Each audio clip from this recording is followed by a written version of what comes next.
はい、皆さんこんにちは。今日はですね、なんとスペシャルゲスト、タクが来てくれました。全国の特別さんこんばんは。深夜の放送部ことタクです。よろしくお願いします。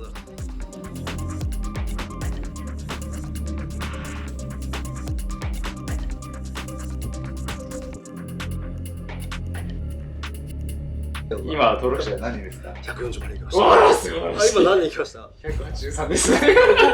俺の認識だと成功者成功者じゃん。成功者。いやすごい、だって100万人以上の YouTube 登録者がいるって。まあ確かにそこもこう誰かと比べるとそうなるかもしれないですね、お金の面とかで見るとそうかもしれない。年齢からしてもね、まあそれをね自慢するわけじゃなくて、そうそうちょっと自己啓発じゃないけどためになるようなだから話があれば。今日はそういうそのオンラインサロンっていう直木マンの場なんで、ちょっとそこはありがとうございます。しっかり話してないことも話そうかなと。敬語でもいいですか？タメ口やとやっぱりなんか普段はこうタメ口で喋れても、なんか動画カメラ回るとなると誰に対してもやっぱ敬語になってしまう。俺も敬語がいいじゃん。じゃあ敬語でいきましょう。了解しましたどっちでもいいんだけど。このタックのちょっと幼少期っていうか幼少期今はすごい陽気なキャラじゃないですか。はいはい。どんな学生生活とか過ごしたのかってちょっと気になったんですよね。まず家族構成がまず母子家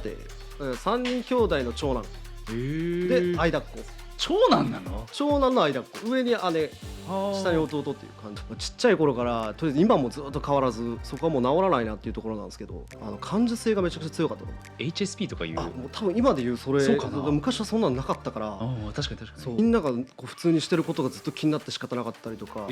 もう母親からもあなた細かすぎる、5分起きるの遅れたりしてもそわそわしちゃうな、そわそわしたりとか、それはずっと昔も今も変わらず、だから年々増してんじゃないかなと。全てが気になる。全てがやばいやばいやばい。そう気になるけど、ちゃんとこれは今自分以外は気にしてないよなっていうことを最近ようやく。いやいやでもだいぶ空気読めるじゃないですか。それがやっと。そうなんだ。ごめん全然敬語使ってない。何でもいいわ。例えばこう直木マンとかだとこう楽しくゲームしたりとか、その関係値があるから別にそこを言わんでもええやんみたいなこともあるし、全然言わないけど、隣人とかがゴミの日守ってないとか、これ以上行くともうちょっと危ないよっていうようなとこも気になる。そうなんだ。いやもうすごい気になり始めたらもう止まんないっすね。人がね離れていくなと思って。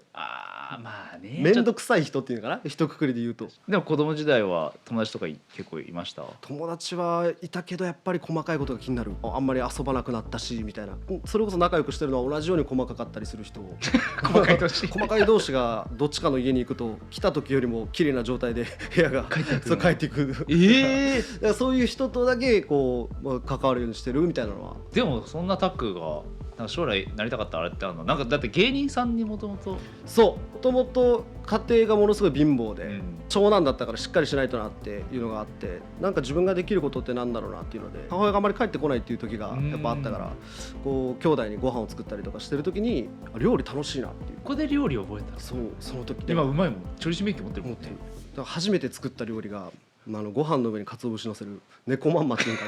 な。いや美味しいけど美味しいけど猫まんまを作って、ここに何入れたら美味しいんだろうとか考えてるうちに料理っていうのにこうハマってきて、その時はなんかシェフとかになりたかったと。その時は本当に料理の道極めようと思ってたかな。なんででも結局あれだけど芸人さんに。これがねまたちょっと哲学的なおっと話。もうしょっぱな哲学入っちゃうの。ちょっと水飲んでください。水飲んでください。料理してて、学校行ってる時はすごい楽しくて学んでて、で昔はすごい貧乏だったから、じゃあ明日何食べようとか、どう今月頑張ろうかとか、そういうのってでも母親というかがあんまりこう見せないようにその努力をしてくれるから、どちらかというとお金で生かされてるというよりはその家族と母親に生かされてるっていうこう意識があって、でもそれが徐々にこう学生になって高校生の時ぐらいから変わり始めて、これってその今生きてるんじゃなくて生きていかないといけないんじゃないかって。なんか自分の力で生きていかなきゃいけないみたいな。しかもじゃあ早くない？何歳？いやまだその時14歳多分ね。いやでもその気持ちは多分薄々ちっちゃい頃からあったのが感じたんだ。それを多分言葉にするのができなかっただけで、これから生きていくためにはずっと一生お金が必要なんだろうな。そこで今このやってる料理、これを自分は続けられていくのかっていう。深っ。そうこれで人を楽しませたい、喜ばせたいっていうことを第一に優先してやったとしても、そこには絶対お金っていうものがまず最初に必要になってくる。料理の業界ってめちゃくちゃ安いの本当に。でね、本当にもう料理やめようと思ったきっかけが、これはちょっとねその職業の方にとってはちょっと失礼かもしれないけど、職場体験で調理学習とかいろんなところに職場行けたのよ。でそこで俺が選んだのは病院食だった。病院で作る。そうまたこれが不思議なもんで、でもそのご飯っていうのは栄養バランスが一番に考えられて、それを噛めない人には流動食って言って一回一応作るのよ、ハンバーグとかちゃんと作ったのをミキサーかけてとろみつけて流動食にしたりするの。はてか生きる根底の部分をその病院っていうね、治療っていうところの病院の病院食っていうのをみんな作ってるんやけど、誰一人としてあそこで料理を楽しんでる人は見た中ではいなかったし、で一番上の方にそういう話をする機会があって、大変失礼だと思うんですけどってこう何をモチベーションにというか作ってるんですかっていうことをその聞いた時にまあ、生きるためだよ、やっぱそうかと。生きるために仕事してその楽しむとかの前にはまずその生きるっていうことをしないといけないんだってなって、俺はこれは生きていけないなと思ったの、この料理じゃ。だからそこでじゃあ自由な仕事、自分主体でそこのお金っていうところを意識せずに働けるのってなんだろう、お笑いとかそういう芸術とかクリエイティブな分野なんじゃないかってなってお笑い芸人になろうと。すごいね。大人になってもそんなこと考えられない人がいっぱいいるわけじゃん今。それ10代でやっちゃったわけだからまあでもそれでタクはね YouTuber になるわけじゃん。そうでもその時なんで YouTube やったかって、その芸人やってる時に初めてね、この職場の先輩から誘われて YouTube やったっていうのは、これは結構いろんなとこで、まあ言ってはいるんですけど、本当はなんかその考えを理解してくれる人だった、その上司の方が。まあでも YouTuber 始めてどれぐらいでそのねお金稼いである程度軌道に乗った？ 1年かな、丸々1年間は全く。どれぐらいだった登録者？いや本当1000人とか。それなんで続けられたの？その人との約束っていうのがやっぱりあって。うわ、いやタックって本当こういう人だよね約束とかさ人情みたいなのがすごいよね。それは絶対守るというかね、さっきも言ったように、1年間の約束を守らなかったっていう重圧に耐えきれなくなる。そう1年やるっつったの。1年で成功しなかったらやめようっていう話で、だからその1年間やってもう最後12ヶ月目ぐらいでようやくチャンネルを変えて今のラジオのやつがドーンみたいな。伸びて、そうギリギリ本当にやめる3日前とか。はあすごいね。滑り込み全部一人で作ったんですよ。もう全部だからパソコンも触ったことなかったし、やば。なんなら YouTube も全然知らなかったし。知らなかったの？ YouTube だし動画編集みたいな。言うて YouTuber なんて言っちゃいっぱいいるわけじゃん、当時も別にやろうとした人はいっぱいいたじゃん、なんで自分はうまくいったみたいなのある？これは超シンプル。これ今のこの若い方とかこれ見てくださってる方もそうなんですけど、もう本当僕の中では何をやるにも3つぐらいしかステップないと思ってて。ほう深いね。そうまず教科書を開ける。教科書教科書を開くこと、でそこで知ること、その自分の、目標とか。それステップ 1？ ステップ1、知ることも知ることまずで、それを一個一個全部にまとめる。何をやらないといけないのか。これにまとめることが2。3つ目が一つ一つ的確に実行していく。たったこの3つだけしかないと。知ってまとめて実行。そうこれしかないと。どんなことでもいやこれやりたいんだけどできないとかなかなかうまくいかないっていう方っていうのはもう僕の中ではですよ、まず知ることをやってない。わかるわかるわ。たった3つなんだけど、この3つの中の1つでも欠けるとダメというか、そのもっと細かく見ていくと多分いろいろねあるんだろうけど、毎日努力するとか細かく言えばね、結構あるけど、当たり前だけど当たり前だからねそれ。ただまずは知ること、でそう考えると比較的 YouTube っていうのは短いんじゃないかな。楽な方。そう楽な方だとは攻略できたってことか。そう明日にでも別にゼロから。でもなんかさ謙虚な方多いじゃん結構 YouTuber、でも威張ってる人もいるか。まあ裏では威張ってるとかちょっと多いじゃない。俺あんまね、俺冗談なしで YouTuber の知り合いいなくて。いや俺もいないよ。いや全然いないよ。またやっぱ裏表違う人とかいた？結構いる？裏表が違ったというか、裏この人こんな感じなんだみたいな、ちょっとみたいになったのはどんな感じ？ちょっと噂は聞くよね。聞いてます。聞いてる。やっぱみんな言うから、もう俺の中ではほぼ事実になってた。常識人に見えて、いい意味で超常識人。常識人に見えるけど、いい意味で非常識。これぐらい非常識だったらそれは人気になるわみたいな、これは聞いた当事者の話やけど、お金を全部出しますと、宿泊費とか、交通費とか、スタッフ同行させて2人で大丈夫ですかって向こうが言ってきて、でももちろんですって言って来たのが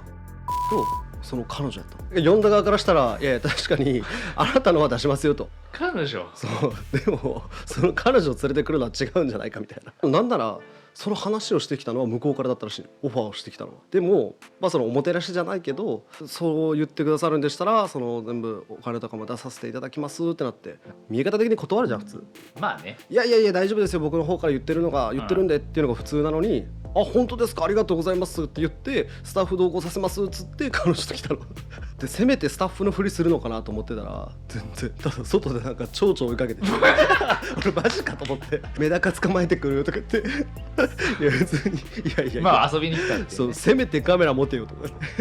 みんな思ってたと思う現場だからそのまあいい意味で本当非常識じゃない、そういうのってこうぶっ飛んでるというか、もう嫌な人ではない、嫌な人ではない、雰囲気とか全然嫌な人じゃない、もうそれが正直な感じ、もうそれが普段なんだろうなみたいな。まあでもそういう人の方が成功しやすいのかな。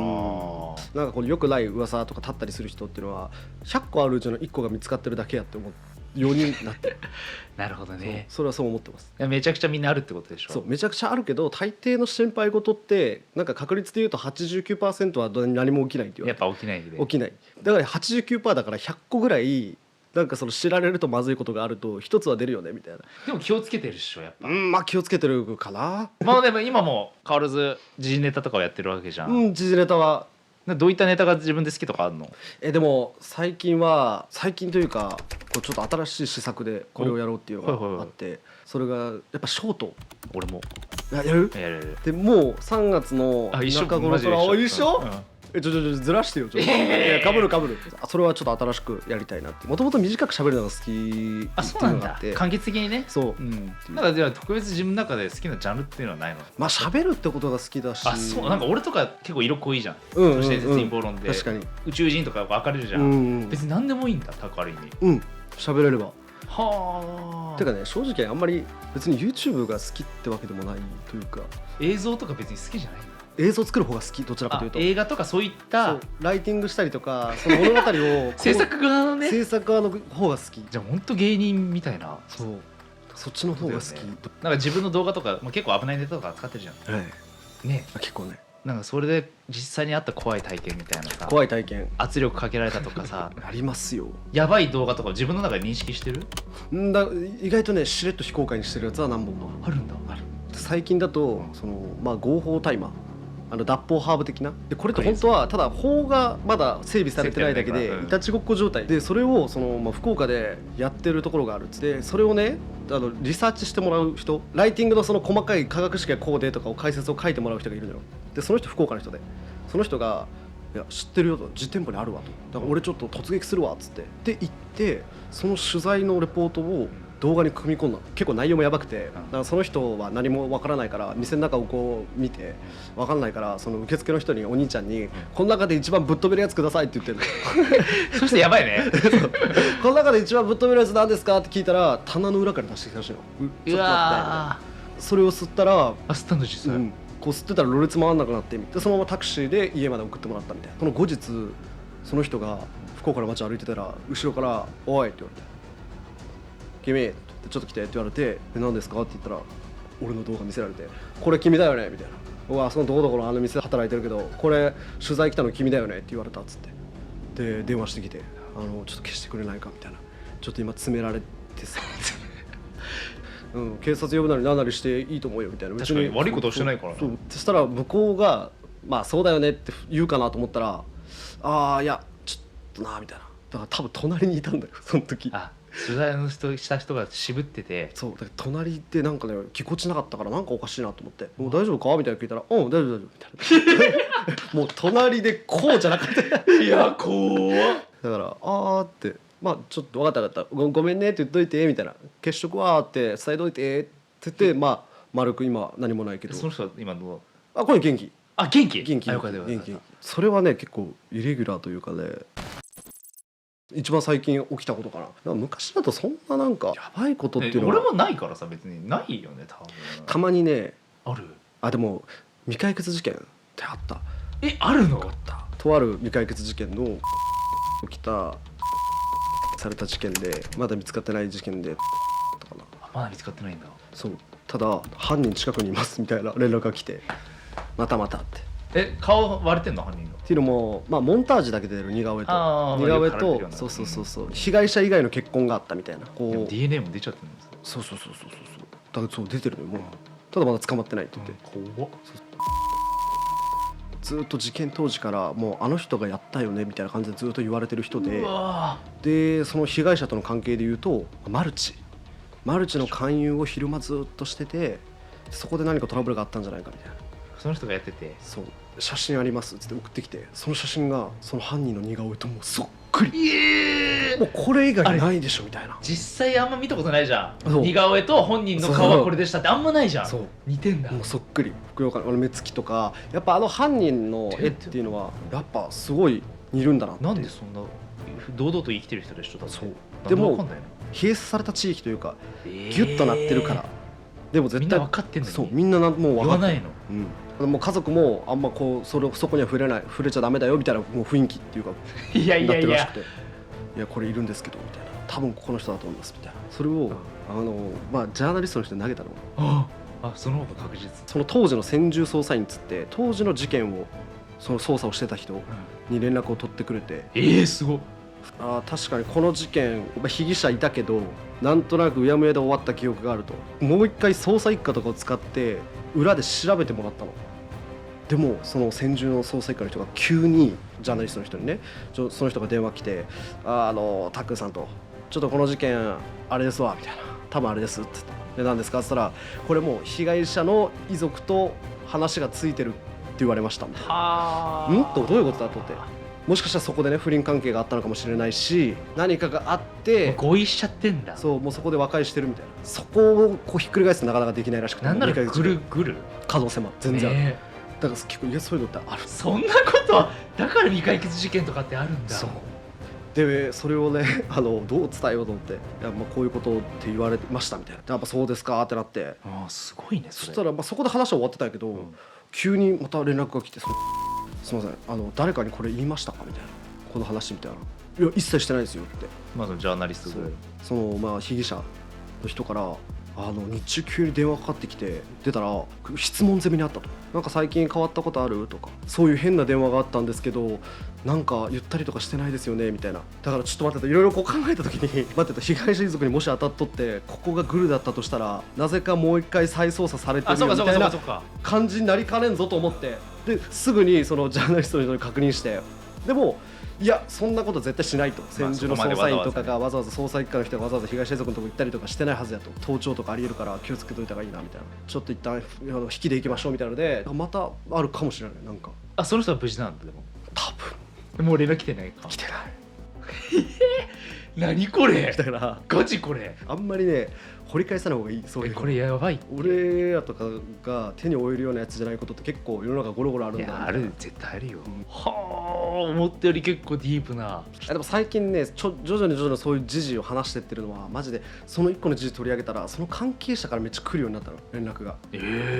この事件を起こした犯人の同級生ですみたいなでこの事件の3日前まで一緒にいましたみたいなでそんなやつじゃないんです報道ではこういう風に言われてるけどみたいな全然違いますみたいなだから意外とテレビもまあそういう風にこういやまあそうだよね報道しないよなみたいなわかるわ挑戦する人に向けてみたいなそう最後いつもモチベで締めるんだけどモチベまあ一番多いのはやりたいことがわからないで2番目にやりたいことがあったとしても、まあ、夢とかなんかこれなりたいなってあったとしても踏み出せないもう実際にやっちゃってるわけだしさこれはねもうまず何ができるかをまず調べてない自分が、何をやりたいかわからない人っていうのはどうやってやったらいいかわからないと一緒で世の中にはどんな仕事があるのかっていうのを多分まず知らないさっき言った三大則の知ることができてないそこをまず自分の年齢でここから挑戦できるものって何なんだろうっていうことを知れてないから一歩踏み出せない人とかはめっちゃいるんよこれはねすごく多いと思います最近も俺ワンドマンやってて24、5歳の方シンガーソングライターになりたい結構歌もすごいうまいのにオリジナルの曲も作ってる出せないんだってようにこれね、ちょっとこれ直樹まで聞きたいことではあるけどその人をどう作っていくかって僕は環境が9割だと思う大事なのは幼少期の環境じゃなくて今の環境がどうかっていうこれが9割を占めると思ったってその人だから環境さえ変われば明日にでも犯罪者になれるその犯罪者が悪いとか犯罪者がどうこうじゃなくて、犯罪できる環境があるから良くないっていう考え、これは本当全部に言えることだなっていう、例えばその方勇気が踏み出せない、自分が作ったものを世に出すこの一歩ができない環境があるから出せない。普通のお仕事しながら生活できてて挑戦しようと思ってもなかなかできないんですって人は全然焦らなくていいと思うんですよ。まあね、多分そこまで自分がこう一歩踏み出すまでのあれじゃ熱量ではないっていうことだけの話。しかも今タイミング的にもそうでも本気でこれをやりたいけどいけないっていう人は本当に踏み出そうとしてる環境なのかっていうのを見るっていう、そこが大事じゃないかなと。やっぱりこう一歩踏み出せない人っていうのは一歩踏み出せるこの自分がもうこう後ろに落ちちゃうと大変なことになるという環境に身を置いてみると絶対何が何でも絶対一歩踏み出すと思う。間違いない、ただそこまでしてでもやるほどのことではない正直普通に生活できてる方は。まあそうかそう難しいね、それがね。ただなんかやっぱりお金で生かされてるっていう現実はあるから、お金って本当にね大切だよね。一番やっぱ大事大事だよね。そうお金では確かに幸せになれないというのは本当、だとは思うけどお金がないと生きていけないっていうのもあるからさ。だからじゃあそこのこの生きていくためのお金っていうのをとりあえずもう一気に稼いじゃおうみたいな、そこで本当の自分の成功ってあるんじゃないかなみたいな。他になんかみんなにかけたい言葉ある？そうですね、やっぱり無情っていう言葉ですね、この世は。無情無情です本当に無情です。それは言いたい。良くも悪くも本当無情だからこそ自分のやった分だけ結果が出てやらなかった分だけ結果が出ない、そういう世の中でたまに宝くじみたいに数字の世界だから当たることはあるけど全部どんなことでも、でもやっぱりそこを当てにしちゃうと、成功しないというか。でもこれはね普通に生きていきたい人だったら別にここまでやらなくてもいいと思うし、周りの目もそこまで気にする必要はないと思うけど、いい意味でも悪い意味でも無情なんで自分がどうしていけばいいかっていうのはどうなりたいかでやっぱ変わっていくし、そのためにはまず知るっていうことが大事。知るは無料でできますから今特にこの世の中情報社会やからね。そう何でも知れる時代になってるんで、これからこれしようって人は知ることから始めてみてください。これ NHK だったっけ長い間ねタック。いやありがとうございました。タックの人生をねちょっちょっと本当楽しかったです。楽しかった。ありがとうございます。ありがとうございます。じゃあまあ今日はそんな感じで終わりたいと思います。それでは皆さんご視聴ありがとうございました。これがタック？ちげえだおいどこがタックだよ。動画でヤバさを抑えとるみたいなあれでも俺未だにねずっと求めてる場所がある。